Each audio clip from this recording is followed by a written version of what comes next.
Funding for this program is provided by. Additional funding provided by.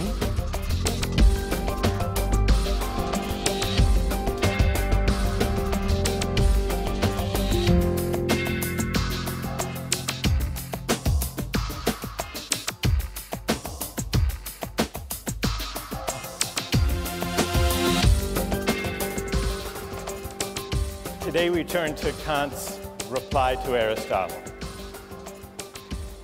Kant thinks that Aristotle just made a mistake. It's one thing, Kant says, to support a fair framework of rights within which people can pursue their own conceptions of the good life.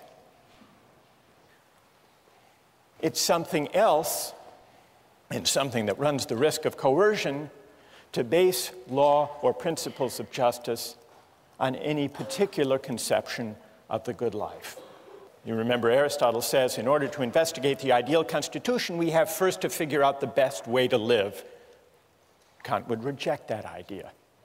He says that constitutions and laws and rights should not embody or affirm or promote any particular way of life. That's at odds with freedom. For Aristotle, the whole point of law, the purpose of the polis, is to shape character, to cultivate the virtue of citizens, to inculcate civic excellence, to make possible a good way of life. That's what he tells us in the Politics. For Kant, on the other hand, the purpose of law, the point of a constitution, is not to inculcate or to promote virtue. It's to set up a fair framework of rights within which citizens may be free to pursue their own conceptions of the good for themselves. So we see the difference in their theories of justice. We see the difference in their account of law, or the role of a constitution, the point of politics. And underlying these differences are two different accounts of what it means to be a free person. For Aristotle, we're free insofar as we have the capacity to realize our potential. And that leads us to the question of fit. Fit between persons and the roles that are appropriate to them. Figuring out what I'm cut out for. That's what it means to lead a free life, to live up to my potential. Kant rejects that idea and instead substitutes his famously demanding notion of freedom as the capacity to act autonomously. Freedom means acting according to a law I give myself. Freedom as autonomy. Part of the appeal, part of the moral force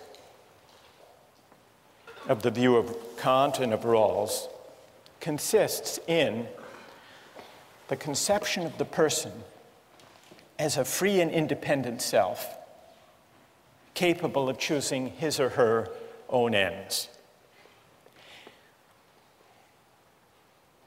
The image of the self as free and independent offers, if you think about it, a powerful, liberating vision, because what it says is that as free moral persons, we are not bound by any ties of history or of tradition or of inherited status that we haven't chosen for ourselves. And so we're unbound by any moral ties prior to our choosing them. And that means that we are free and independent, sovereign selves. We're the authors of the only obligations that constrain us.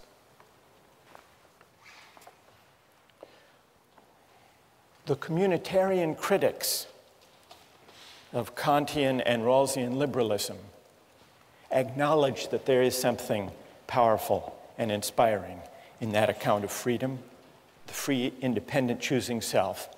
But they argue it misses something. It misses a whole dimension of moral life and even political life.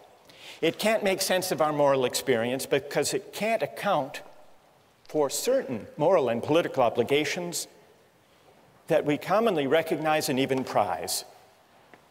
And these include obligations of membership, loyalty, solidarity, and other moral ties that may claim us for reasons that we can't trace to an act of consent. Alistair MacIntyre gives an account, what he calls a narrative conception of the self. It's a different account of the self. Human beings are essentially storytelling creatures, MacIntyre argues. That means I can only answer the question, what am I to do, if I can answer the prior question, of what story or stories do I find myself a part? That's what he means by the narrative conception of the self. What does this have to do with the idea of community and belonging? MacIntyre says this: once you accept this narrative aspect of moral reflection, you will notice that we can never seek for the good or exercise the virtues only as individuals. We all approach our circumstance as bearers of particular social identities. I am someone's son or daughter, a citizen of this or that city. I belong to this clan, that tribe, this nation. Hence, MacIntyre argues, what is good for me has to be the good for someone who inhabits these roles. I inherit from the past of my family, my city, my tribe, my nation, a variety of debts, inheritances, expectations, and obligations. These constitute the given of my life, my moral starting point. This is, in part, what gives my life its moral particularity. That's the narrative conception of the self. And it's a conception that sees the self as claimed or encumbered, at least to some extent, by the history, the tradition, the communities of which it's a part. We can't make sense of our lives, not only as a psychological matter, but also as a moral matter in thinking what we ought to do without attending to these features about us. Now, MacIntyre recognizes that this narrative account, this picture of the encumbered self, puts his account at odds with contemporary liberalism and individualism. From the standpoint of individualism, I am what I myself choose to be. I may biologically be my father's son, but I can't be held responsible for what he did unless I choose to assume such responsibility. I can't be held responsible for what my country does or has done unless I choose to assume such responsibility. But MacIntyre says this reflects a certain kind of moral shallowness, even blindness. It's a blindness at odds with the full measure of responsibility, which sometimes, he says, involves collective responsibility, or responsibilities that may flow from historic memories. And he gives some examples. Such individualism is expressed by those contemporary Americans who deny any responsibility for the effects of slavery upon black Americans, saying, I never owned any slaves. Or the young German who believes that having been born after 1945 means that what Nazis did to Jews has no moral relevance to his relationship to his Jewish contemporaries. MacIntyre says all of these attitudes of historical amnesia amount to a kind of moral abdication. Once you see that who we are and what it means to sort out our obligations can't be separated, shouldn't be separated from the life histories that define us. The contrast, he says, with the narrative account is clear. For the story of my life is always embedded in the story of those communities from which I derive my identity. I am born with a past, and to try to cut myself off from that past is to deform my present relationships. So there you have, in McIntyre, a strong statement of the idea that the self can't be detached, shouldn't be detached from its particular ties of membership, history, story, narrative. Now, I want to get your reactions to the communitarian critique of the individualist or the voluntarist, the unencumbered self. But let's make it concrete so that you can react to more than just the theory of it by looking at the two different accounts of moral and political obligation that arise, depending on which of these conceptions of the person one accepts. On the liberal conception, moral and political obligations arise in one of two ways. There are natural duties that we owe human beings as such, duties of respect for persons qua persons. These obligations are universal. Then, as Rawls points out, there are also voluntary obligations, obligations that we owe to particular others insofar as we have agreed, whether through a promise or a deal or a contract.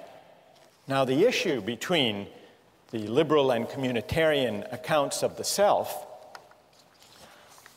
is there another category of obligation or not? The communitarian says there is. There is a third category that might be called obligations of solidarity or loyalty or membership.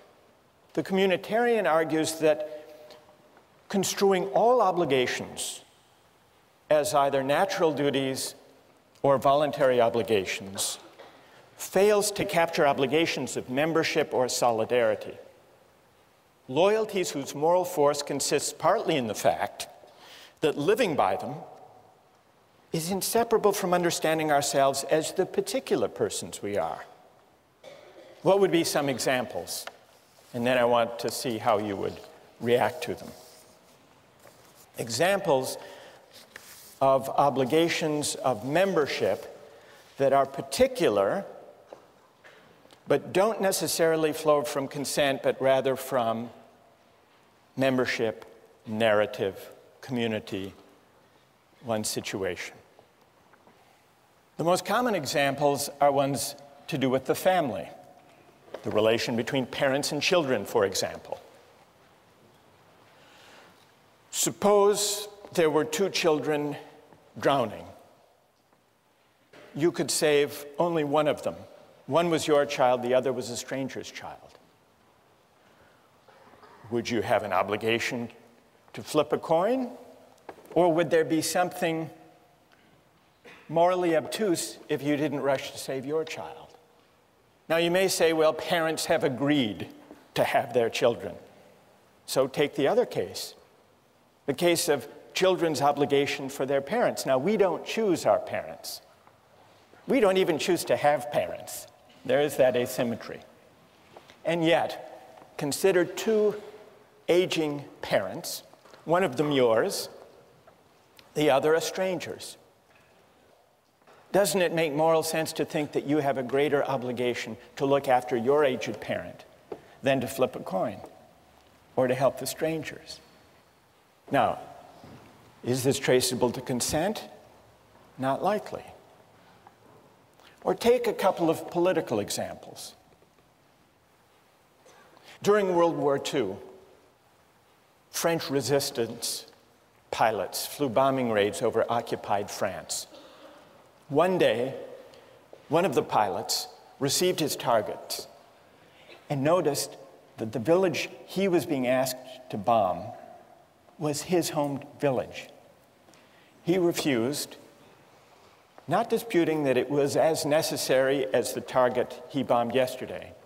He refused on the ground that he couldn't bring himself. It would be a special moral crime for him to bomb his people even in a cause that he supported, the cause of liberating France. Now, do we admire that? If we do, the communitarian argues, it's because we do recognize obligations of solidarity. Take another example. Some years ago, there was a famine in Ethiopia. Hundreds of thousands of people were starving. The Israeli government organized an airlift to rescue Ethiopian Jews. They didn't have the capacity to rescue everyone in Ethiopia. They rescued several hundred Ethiopian Jews. Now, what's your moral assessment? Is that a kind of morally troubling partiality, a kind of prejudice? Or, as the Israeli government thought, is there a special obligation of solidarity that this airlift properly responded to? Well, that takes us to the broader question of patriotism. What, morally speaking, is to be said for patriotism? There are two towns named Franklin. One is Franklin, Texas, and the other is just across the Rio Grande River, Franklin, Mexico. What is the moral significance of national boundaries? Why is it, or is it the case, that we as Americans have a greater responsibility for the health and the education and the welfare and public provision for people who live in Franklin, Texas, than equally needy people just across the river living in Franklin, Mexico? According to the communitarian account, membership does matter. And the reason patriotism is at least potentially a virtue is that it is an expression of the obligations of citizenship. How many are sympathetic to the idea that there is this third category of obligation, the obligations of solidarity or membership? How many are sympathetic to that idea? And how many are critical of that idea? How many think all obligations can be accounted for in the first two ways? All right, let's hear from the critics of the communitarian idea first. Yes? My biggest concern with the idea of having obligations because you're a member of something or because of solidarity is that it seems that if you accept those obligations as being sort of morally binding, then there's a greater occurrence of overlapping obligations, a greater occurrence of good versus good. And I don't know if this sort of framework allows us to choose between them. Good. And what's your name? Patrick. So you worry that if we recognize obligations of membership or solidarity, since we inhabit different communities, their claims might conflict. And what would we do if we have competing obligations? Yes? Well, one solution is that we could view ourselves as ultimately members of the human community, and that then within that we have all these smaller spheres of that, you know, I am an American or I am a student at Harvard. And so the most important community to be obligated to is the community of human beings, and then from there you can sort of evaluate which other ones are most important to you. So the most and what's your name? Nicola? So Nicola, you say the most universal community we inhabit, the community of humankind, always takes precedence. Yes. Patrick, are you satisfied? No. Why not? It seems rather arbitrary that we should choose the universal obligation over the more specific obligation. I might also say that I should be obligated first to the most specific of my obligations. For instance, take my family as a small unit of solidarity. Perhaps I should be first obligated to that unit, and then perhaps to the unit of my town, and then my country, and then the human race. Good, thank you. I want to hear from another critic of the communitarian view, we have the objection, well, what if goods collide? Who objects to the whole idea of it? Who sees patriotism as just a kind of prejudice that ideally we should overcome? Yes? Patriotism reflects a community membership. That's a given. I think the problem is that whereas some memberships are natural narratives, the narrative of citizenship is a constructed one, and I think a false one. Because as the river is just a historical accident, it makes no sense that because the lottery of birth threw me into the United States as opposed to Mexico, that that's the membership that I should be a part of. Good. And what's your name? Elizabeth. Elizabeth. Who has a reply? Yes. I think in general, we have to ask, where do our moral obligations arise from anyway? And I think basically there'd be two places from which they could arise. One would be kin, and another one would be reciprocity. And the closer you are associated to other people, there's a natural reciprocity there in terms of having interactions with those people. You interact with the neighbors on your street, with the other people in your country through economic arrangements. But I don't know, and you don't know those people in Franklin, Texas, any more than you know the people in Franklin, Mexico, do you? Presumably, you're naturally more connected with the people in your own country in terms of interaction and trade than you are with people in other countries. Good. Who else? Well, go ahead. Yeah, I think that a lot of the basis for patriotism can be compared to like school spirit or even house spirit that we see here, where freshmen are sorted into houses and then within a day they have developed some sort of attachment or pride associated with that house. And so I think that we can probably draw a distinction between a moral obligation for communitarian beliefs and sort of just a sentimental, emotional attachment. Good. Wait, stay there. What's your name? Rena.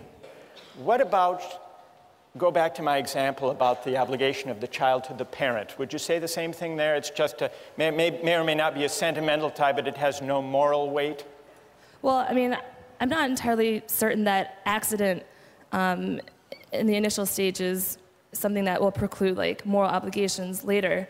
So, you know, just because we were randomly sorted into a house or just because we don't choose who our parents are or what country we're born into doesn't necessarily mean that we won't like develop an obligation based on some type of benefit, I guess, which is sort of shaky. So your obligation to your aged parent that's greater than to aged parents around the world is only because and insofar as you're repaying a benefit that your parent gave you when you were growing up?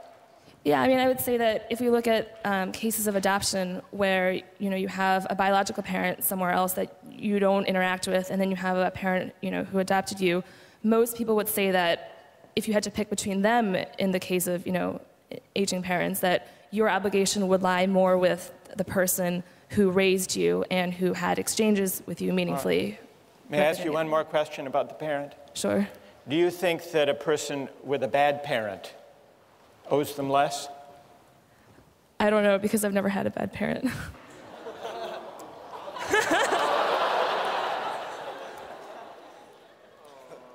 I think that's a good place to end. Thank you. We'll continue with this next time. Thank you. If I were working on an ec problem set, for example, and I saw that my roommate was cheating, that might be a bad thing for him to do, but I wouldn't turn him in. You would not turn him in? I wouldn't turn him in, and I think that, I would argue that's the right thing to do because of my obligation to him, you know. You don't have a duty to tell the truth? To report someone who cheated? Today, I'd like to consider the strongest objections to the idea that there are obligations of solidarity or membership. Then I want to see if those objections can be met successfully. One objection emerged in the discussion last time. Patrick said, well, if obligations flow from community membership and identity, we inhabit multiple communities, doesn't that mean that our obligations will sometimes conflict? So that's one possible objection. And then Rena said, these examples meant to bring out the moral force of solidarity and membership. Examples about parents and children, about the French resistance fighter asked to bomb his own village and drawing back, about the airlift by Israel of Ethiopian Jews. These examples, they may be intuitively evocative, Rena said, but really they're pointing to matters of emotion, matters of sentiment, not true moral obligations. And then there were a number of objections, not necessarily to patriotism as such, but to patriotism understood as an obligation of solidarity and membership beyond consent. This objection allowed that there can be obligations to the communities we inhabit, including obligations of patriotism, but this objection argued that all of the obligations of patriotism or of community or membership are actually based on liberal ideas and perfectly compatible with them. Consent, either implicit or explicit, or reciprocity. Julia Rothau, for example, on the website, said that liberalism can endorse patriotism as a voluntary moral obligation. Patriotism and familial love both fall under this category. Because after all, Julia points out, the Kantian framework allows people free rein to choose to express virtues such as these if they want to. So you don't need the idea of a non-voluntary particular moral obligation to capture the moral force of community values. Where's Julia? Okay, so did I summarize that fairly? There is action. Julia actually is in line with what Rawls says about this very topic. You weren't aware of that. You came up with it on your own. That's pretty good. Rawls says, when he's discussing political obligation, he says it's one thing if someone runs for office or enlists in the military. They're making a voluntary choice. But Rawls says there is, I believe, no political obligation, strictly speaking, for citizens generally, because it's not clear what is the requisite binding action and who has performed it. So Rawls acknowledges that for ordinary citizens, there is no political obligation except insofar as some particular citizen willingly, through an act of consent, undertakes or chooses such an obligation. That's in line with Julia's point. It's related to another objection that people have raised, which is it's perfectly possible to recognize particular obligations to one's family or to one's country, provided honoring those obligations doesn't require you to violate any of the natural duties or requirements of universal respect for persons qua persons. So that's consistent with the idea that we can choose, if we want to express a loyalty to our country or to our people or to our family, provided we don't do any injustice within the framework, acknowledging the priority, that is, of the universal duties. The one objection that I didn't mention is the view of those who say that obligations of membership really are a kind of collective selfishness. Why should we honor them? Isn't it just a kind of prejudice?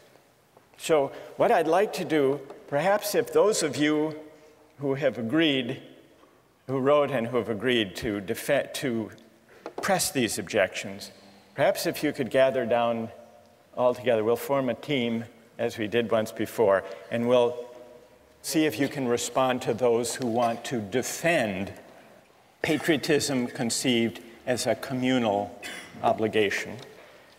Now, there were a number of people who argued in defense of patriotism as the communitarian view conceives it. So let me go down now and join the critics of communitarianism, if there's a microphone that we could use somewhere. Okay, thanks, Kate. Who, as the critics of patriotism, communal patriotism, gather their forces here? Patrick, if you want to, you can join as well, or Rena. Others who have spoken or addressed this question are free to join in. But I would like to hear now from those of you who defend patriotism and defend it as a moral obligation that can't be translated back into purely consent-based terms, can't be translated into liberal terms. Where's AJ Kumar? AJ, everybody seems to know you. All right, let's hear from AJ. You said, in the same way I feel I owe more to my family than to the general community, I owe more to my country than to humanity in general. Because my country holds a great stake in my identity, it is not prejudice for me to love my country, unless it is prejudice for me to love my parents more than somebody else's. So AJ, what would you say to this group? Stand up. I think that there's some fundamental moral obligation that comes from a communitarian responsibility to people and groups that form your identity. I mean, even, like, I'll give the example that, you know, there are a lot of things about our government right now that I'm not in favor of, but part of my identity is that America values a free society where we can object to certain things, and I think that's an expression of patriotism as well. And you know, I go back to the parent example, or even at Harvard, I think, you know, I owe more to my roommates because they make up my identity than I do to the Harvard community as a whole, and I think that applies to our country because there are certain things that growing up here, yes, we can't choose it, we can't choose our parents, things like that, but it makes up part of our identity. Okay, who would like to take that on?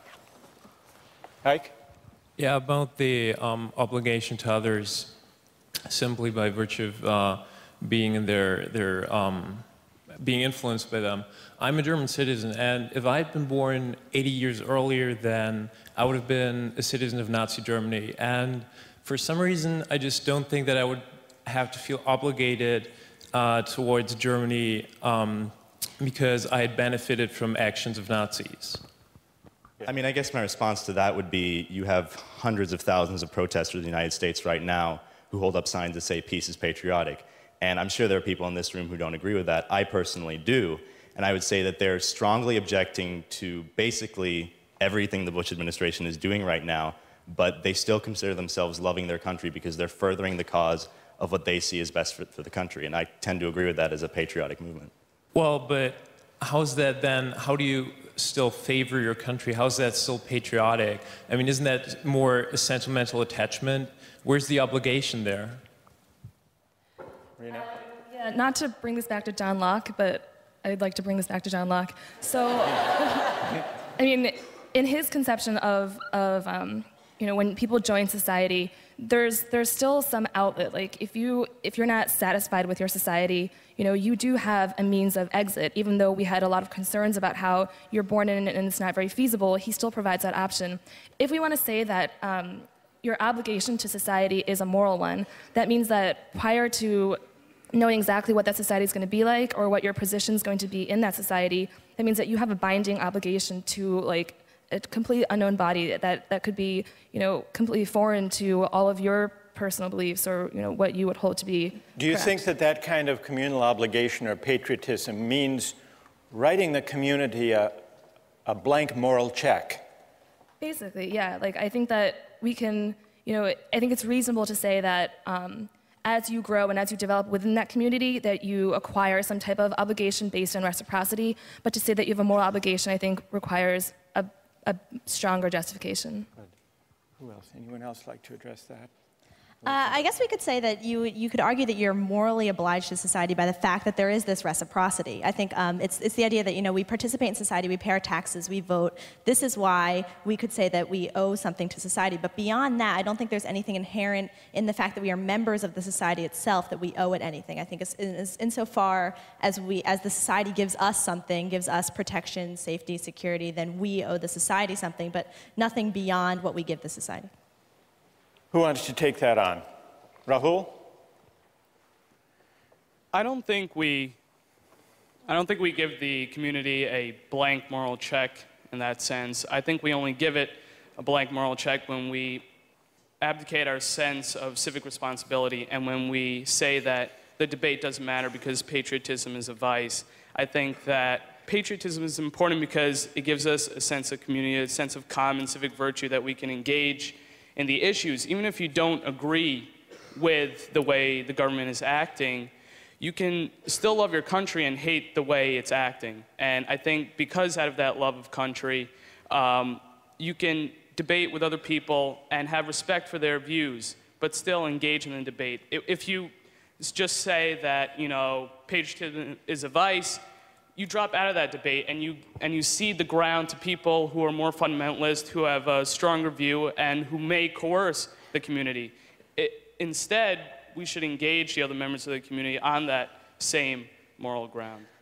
Well, now what we hear from AJ and Rahul is a very pluralistic, argumentative, critically minded patriotism, whereas what we hear from Ike and the critics of patriotism here is the worry that to take patriotic obligation in a communal way, seriously, involves a kind of loyalty that doesn't let us just pick and choose among the beliefs or actions or practices of our country. What's left of loyalty if all we're talking about, AJ and Rahul, if all we're talking about is loyalty to principles of justice that may happen to be embodied in our community or not, as the case may be, and if not, then we can reject its course. I don't know, I've sort of given a reply. I got carried away, I'm sorry. Who would like? Go ahead, Julia. Yeah, I think that patriotism, you need to define what that is. It sounds like, you would normally think that we were given a more weak definition here of patriotism amongst us, but it almost sounds like your definition is merely to have some sort of civic involvement in debating within your society. And I think that kind of undermines maybe some of the moral worth of patriotism as a virtue as well. I think if you can consent to a stronger form of patriotism if you want, that's a stronger, I guess, moral obligation than even what you're suggesting. What we really need to sharpen the issue is an example from the defenders of communitarianism of a case where loyalty can actually compete with and possibly outweigh universal principles of justice. Isn't that's the test they really need to meet, isn't it? All right, so that's the test you need to meet, or any among you who would like to defend obligations of membership or solidarity independent of ones that happen to embody just principles. Who has an example of a kind of loyalty that can and should compete with universal moral claims, respect for persons? Go ahead. Yeah, if I were working on an EC problem set, for example, and I saw that my roommate was cheating, that might be a bad thing for him to do, but I wouldn't turn him in. You would not turn him in? I wouldn't turn him in, and I would argue that's the right thing to do because of my obligation to him. It may be wrong, but that's what I would do, and I think that's what most people would do as well. All right, now there's a fair test. He's not slipping out by saying he's invoking in the name of community some universal principles of justice. What's your name? Stay there. What's your name? It's Dan. Dan? So what do people think about Dan's case? That's a harder case for the ethic of loyalty, isn't it? But a truer test? How many agree with Dan? So loyalty, Dan, loyalty has its partisans. How many disagree with Dan?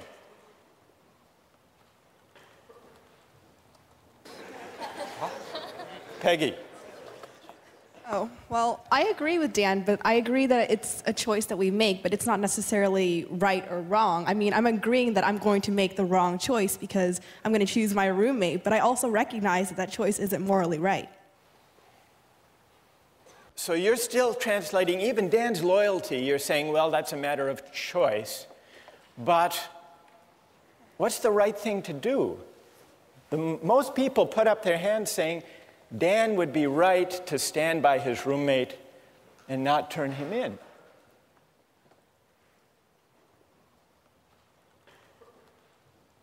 Yes, go ahead.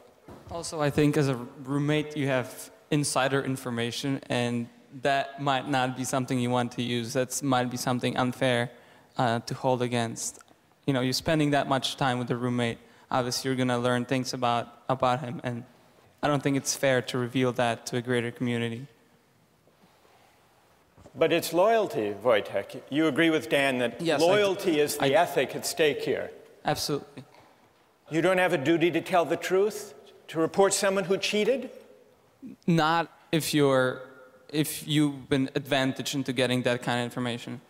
Before our critics of patriotism leave, I want to give you another version, a more public example of what I guess we should call it Dan's dilemma.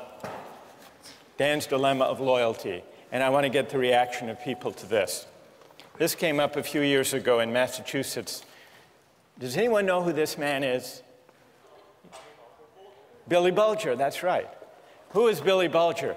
He was president of the Massachusetts State Senate for many years, one of the most powerful politicians in Massachusetts.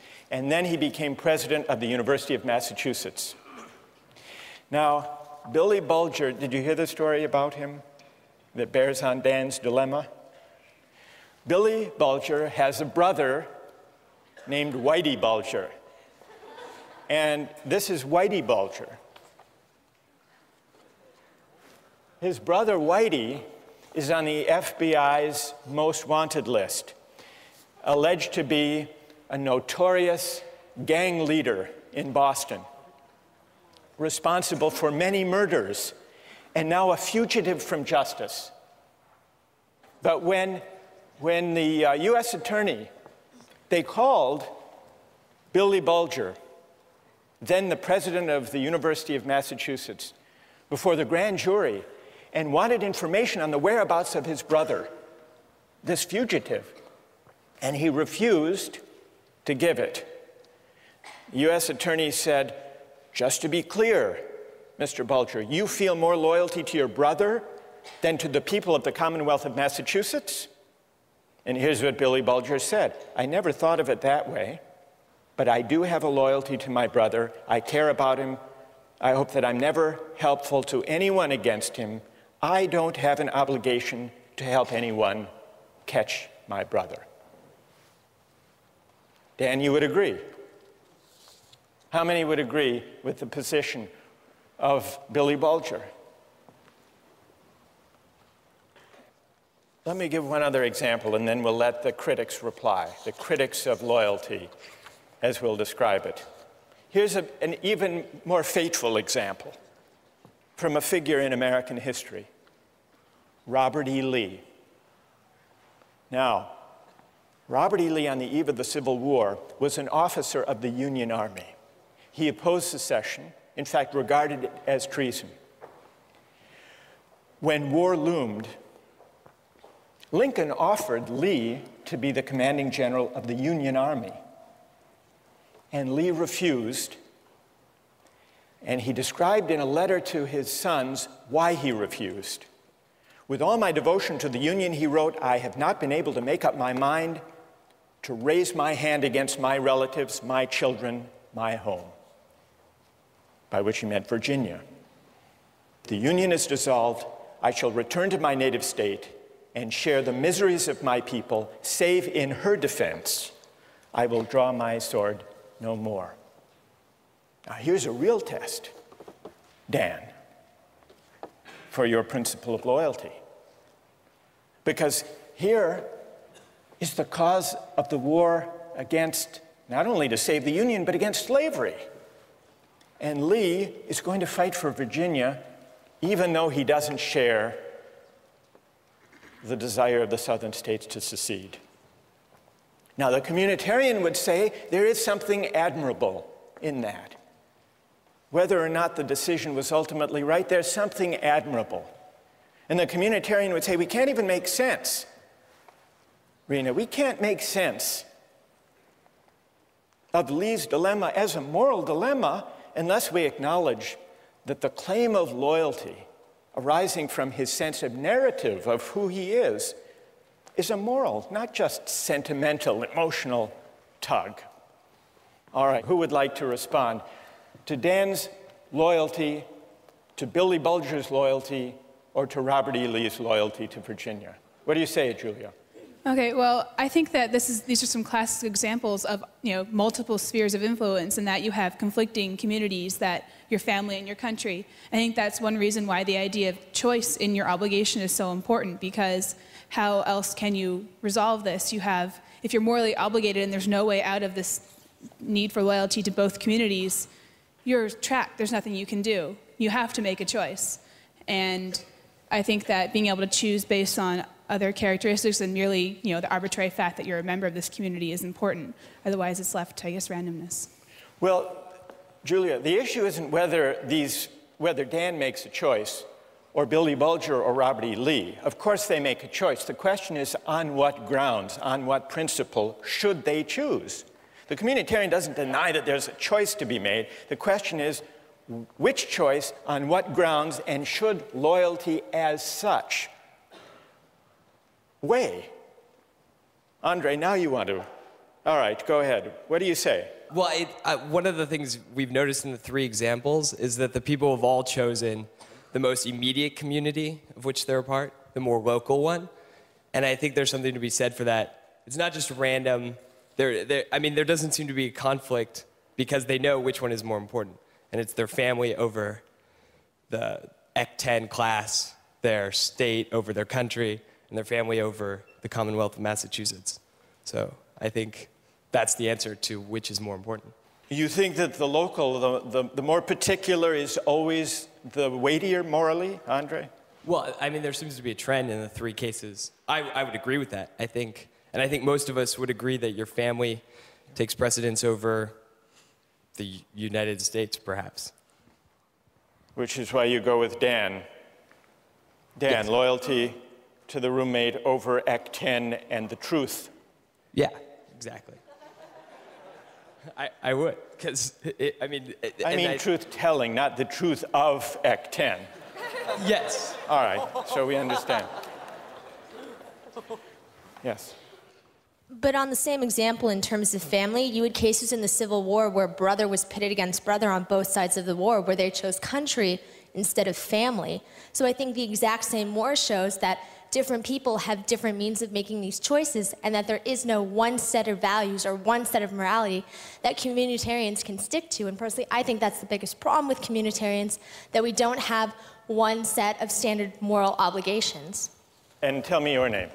Samantha. So Samantha, you agree with Patrick's point the other day, that there may be, if we allow obligations to be defined by community identification or membership, they may conflict, they may overlap, they may compete, and there is no clear principle. Andre says there's a clear principle, the most particular. The other day, Nicola, who is sitting over here, where's Nicola, said the most universal. You're saying, Samantha, the scale of the community as such can't be the decisive moral factor. So there has to be some other moral judgment. All right, let's let our critics of communal patriotism, let's express our appreciation and thank them for their having stood up and responded to these arguments, defined the issue. Let's turn to the implications for justice of the positions that we've heard discussed here. One of the worries underlying these multiple objections to the idea of loyalty or membership as having independent moral weight is that it seems to argue that there is no way of finding principles of justice that are detached from conceptions of the good life as they may be lived in any particular community. Suppose the communitarian argument is right. Suppose the priority of the right over the good can't be sustained. Suppose instead that justice and rights unavoidably are bound up with conceptions of the good. Does that mean that justice is simply a creature of convention, of the values that happen to prevail in any given community at any given time? One of the writings we have among the communitarian critics is by Michael Walzer. He draws the implications of justice this way. Justice is relative to social meanings. A given society is just if its substantive life is lived in a certain way, in a way that is faithful to the shared understandings of the members. So Walzer's account seems to bear out the worry that if we can't find independent principles of justice, independent, that is, from conceptions of the good that prevail in any given community, that we're simply left with justice being a matter of fidelity or faithfulness to the shared understandings or values or conventions that prevail in any given society at any given time. But is that an adequate way of thinking about justice?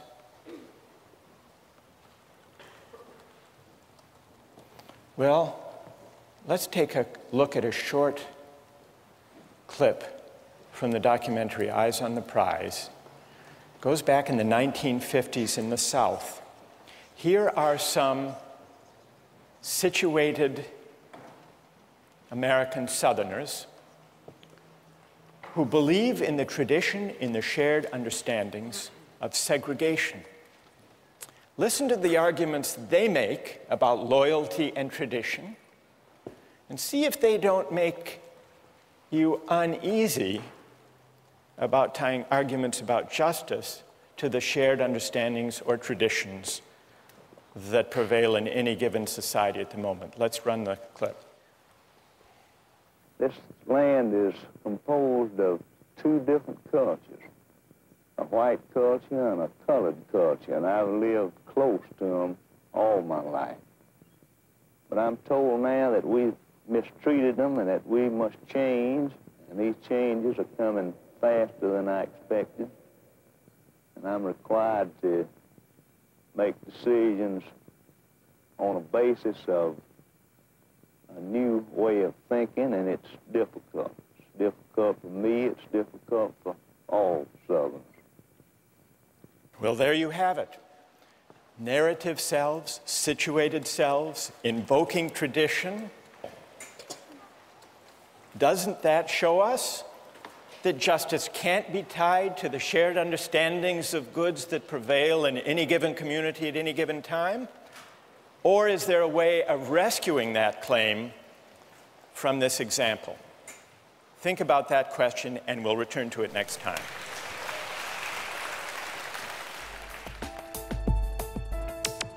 Don't miss the chance to interact online with other viewers of Justice.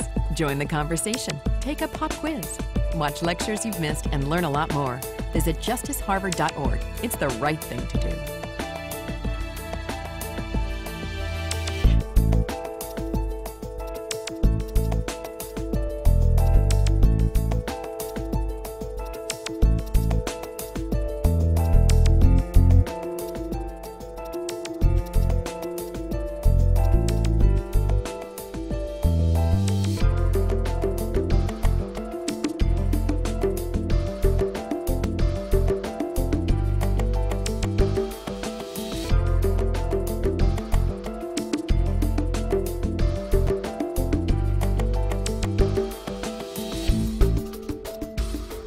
Funding for this program is provided by...